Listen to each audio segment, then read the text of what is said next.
Paul, 1-0 defeat in the derby tonight. Your thoughts on a disappointing night for your side?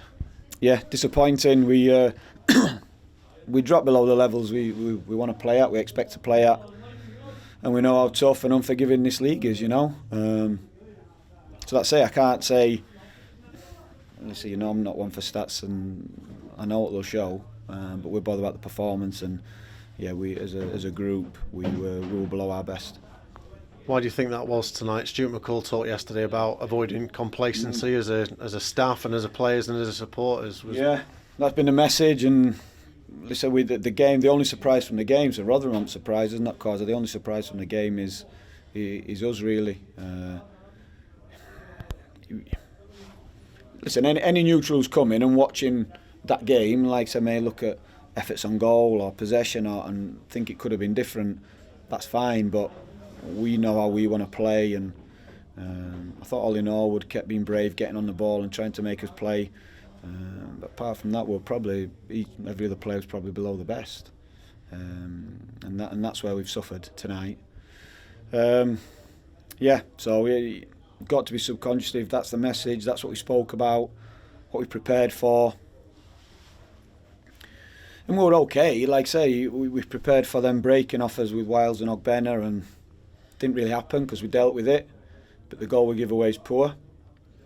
And then Rotherham defended the box very, very well, and like I say, we didn't create enough golden opportunities. So we can't be greedy. We can't sit here and make excuses. We've been beaten 1-0. Could have been different, but it wasn't. And like I said, we'll always look at us and try and understand why from our point of view. Did you feel your team just couldn't quite get into any kind of flow or pattern tonight, right from the start? Yeah, that was a game, wasn't it? I mean, we wanted to play quicker, we didn't move the ball quicker. When we did, at times we got in. But we expect that. We know when we're at home that's generally going to be a tactic of the other team. And even the officials today with whatever went off for a couple of minutes with the mics going down. But all that adds to our frustration, but we can't because we've got to play that way. Could have been walking off with something, but we haven't, and like I said, we know why, because we're below us best. If we'd have got a goal at the end, we're still below us best. If we'd have won 2-1, it's 3 points, we're delighted, but we're still going to want to play better. Can you quite put your finger on why, collectively, as a whole today?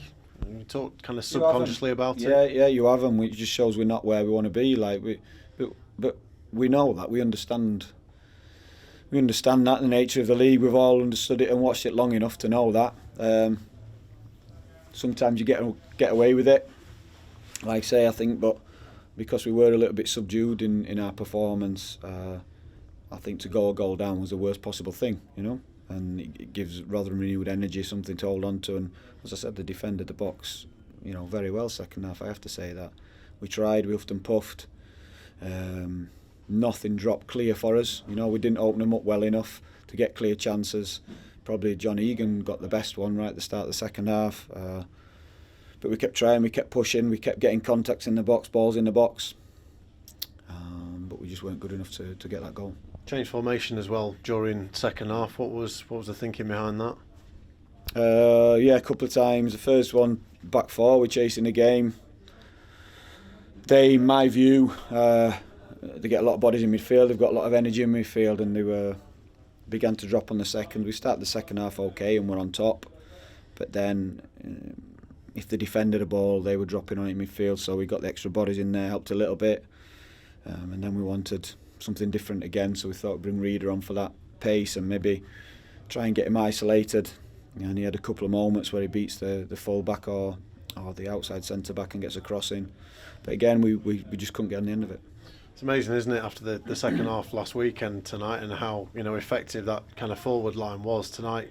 Even the likes of Illiman just didn't seem to have a... This was the message of players, totally different game. We straight after the game on Sunday, and this might sound on Saturday, this might sound strange. He's played top of the league, and Burnley, in my eyes, are one of the best teams in the league.